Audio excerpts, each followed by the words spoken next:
Təsəvvür edin, qarşınızda yekə bir dağ var. İçi qaya ilə dolu. Bəlkə də bu sadəcə dəyərsiz bir yığındır. Amma bəlkə də içində böyük bir sərvət gizlənir. Gəlin birlikdə bu sualın cavabını tapan, o qədim və, deməliyəm ki, heyrətamiz elmin, yəni sınaqçının səyahətinin dərinliklərini enək. Deməli, siz bir qızıl axtaran şəxsiniz və aylarla zəhmət çəkib tonlarla qaya çıxarmısınız. Hə, indi nə etməli? Bu, bütün mədənçilərin, bütün axtarışçıların üzləşdiyi o əsas sual idi. Bu yığın həqiqətən də sərvətdir, yoxsa bütün zəhmətimiz boşa getdi? Bax, bu sual etibarlı bir analiz metodunu, yəni dəqiq bir yolu zəruri edirdi. Və bu çətin sualın cavabı da məhz sınaq adlanan bu dahiyanə üsulda gizlənir.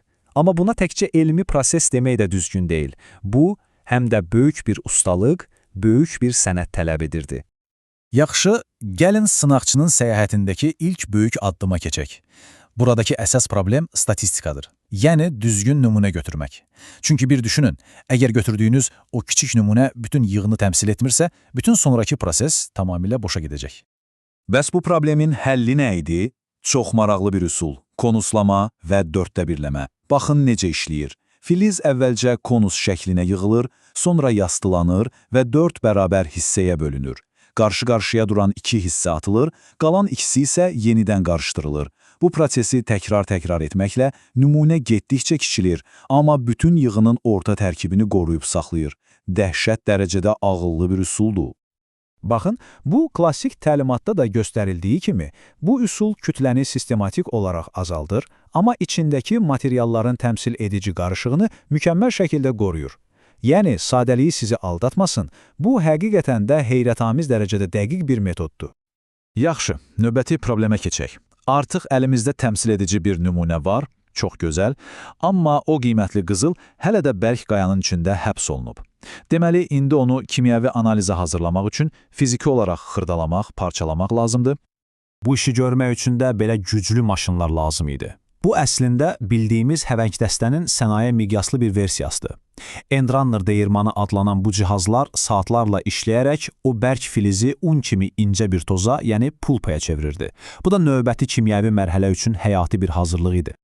Yəni, bütün bu üyütmə işinin əsas məqsədi budur, kimyəvi reaksiyalar üçün səth sahəsini maksimuma çatdırmaq. Çünki zərrəciklər nə qədər kiçik, nə qədər incə olarsa, kimyəvi maddələr də qiymətli metalları o qədər asanlıqla tapıb ayıra bilər. Və indi sınaq prosesinin ən dramatik, ən həyəcanlı hissəsinə gəldik. Yüksək istilik və kimyadan istifadə edərək qiymətli metalları digər hər şeydən ayırmaq. Bura, əsl sehrin baş verdiyi yerdir. Gəlin sınaqçının əsas alətinə, bu xüsusi sobaya bir baxaq.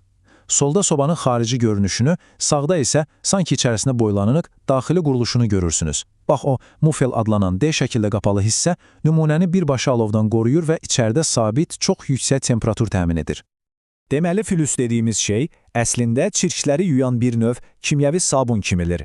O, qayadakı o bütün dəyərsiz minerallarla birləşərək şlak adlanan, yüngül, şüşəyə bənzər bir maddə əmələ gətirir.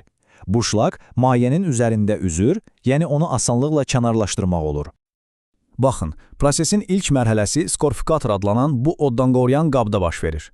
Məhz burada flüs öz sabun işini görür. Bütün çirkləri şlaka çevirir, quruluşun isə bir maqnit kimi bütün qiymətli metalları özünə çəkir.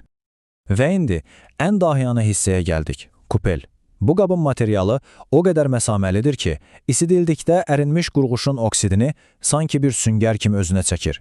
Amma qiymətli metallara, qızıla və gümüşə heç toxunmur.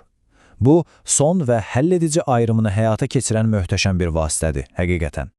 Beləliklə, bu möhtəşəm kupelyasiya prosesi bir neçə addımdan ibarətdir. Əvvəlcə əritmə, sonra şlakı təmizləmə, qurğuşunu o möcüzəvi kupelə köçürmə və hopdurma. Hər addımda o qurğuşun tədricən yox olur və sonda arxasında parıldayan kiçik bir qızıl-gümüş muncuğu buraxır. Bütün dəyərsiz materiallar buxarlanır, geriyə yalnız və yalnız saf sərvət qalır. Yaxşı, artıq əlimizdə o saf metal muncuğu var. Amma işimiz hələ bitməyib. Əsla.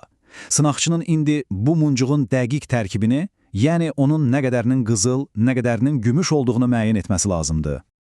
Və burada dəqiqlik hər şeydir. Növbəti kimyəvi testdən əvvəl o kiçicik metal muncuq, bax bu şəkildə göstərildiyi kimi, saf qurğuşun folkaya çox diqqətlə bükülür.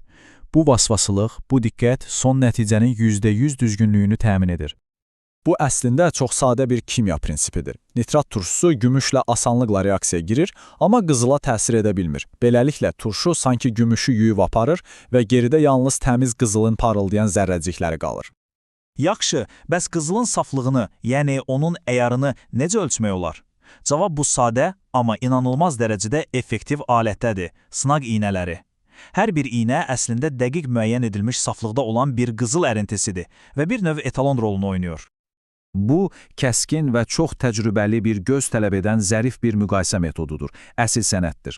Sınaqçı nümunənin turşuya reaksiyasını məlum əyarlı iynələrin reaksiyası ilə müqayisə edir və beləcə qızılın dəyərini inanılmaz dərəcədə dəqiq müəyyən edə bilir.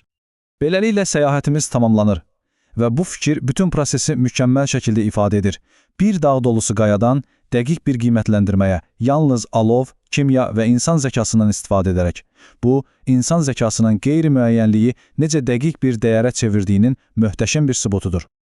Və gəlin bu araşdırmanı son bir düşüncə ilə bitirək. Düzdür, bugün bizim atom səviyyəsində analiz edən ən mürəkkəb texnologiyalarımız var. Amma sınaqçının o əsas prinsipləri, diqqətli nümunə götürmə, sistematik ayırma və vasvaslı müqayisə bütün müasir elmin təməlində dayanmırmı? Bəlkə də bu tarixi prosesin mirası haqqında biraz düşünməyə dəyər.